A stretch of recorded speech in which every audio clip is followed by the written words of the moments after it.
4 Ducati in the top 4. A spectacular three-way battle for the win sees Jorge Martin, Pramac Racing, edging out Marc Marquez, Gresini Racing, and Pecco Bagnaia, who enjoyed a perfect start from second place on the grid as he moved up to first position at the exit of the first chicane. The reigning world champion stayed in the lead until 8 laps left, as he tried to break the group behind him. As the race entered its final stages, Martin and Bagnaia were joined by Marquez in the battle for the win, with the latter eventually able to edge out Pecco for second place on the last lap.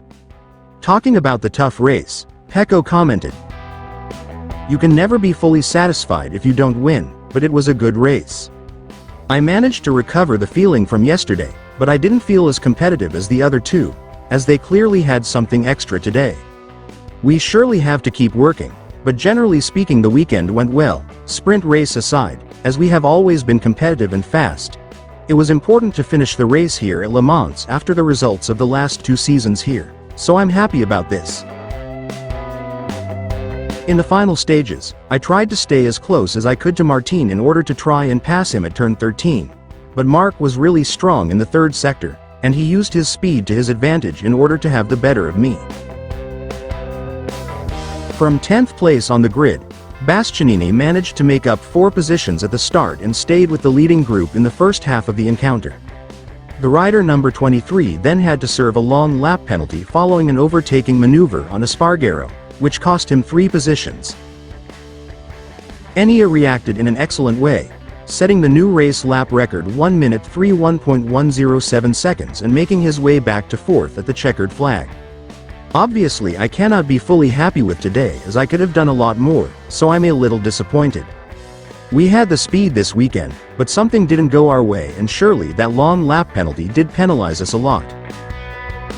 It all happened because I was in a rush to pass Alex as I saw the others at the front were starting to push a bit harder. I didn't make any calculation, I simply saw the chance and tried to take it. Problem is, as it happened on other occasions, I struggled to get the bike stopped when upright, so I ended up wide. I was ready to give the position back, but then I saw him off track and that made it impossible. In any case, I wasn't expecting a long lap penalty. As the French GP draws to a close, Bagnaia is currently second in the championship standings, 38 points in arrears of leader Martin, while Bastianini sits 4th, 2 points shy of his teammate. The Ducati Lenovo team leads the team standings with 180 points, with Ducati on top of the manufacturer's standings, 170 points. All MotoGP riders will be back in action in a fortnight's time at the Gran Premi Monster Energy de Catalunya.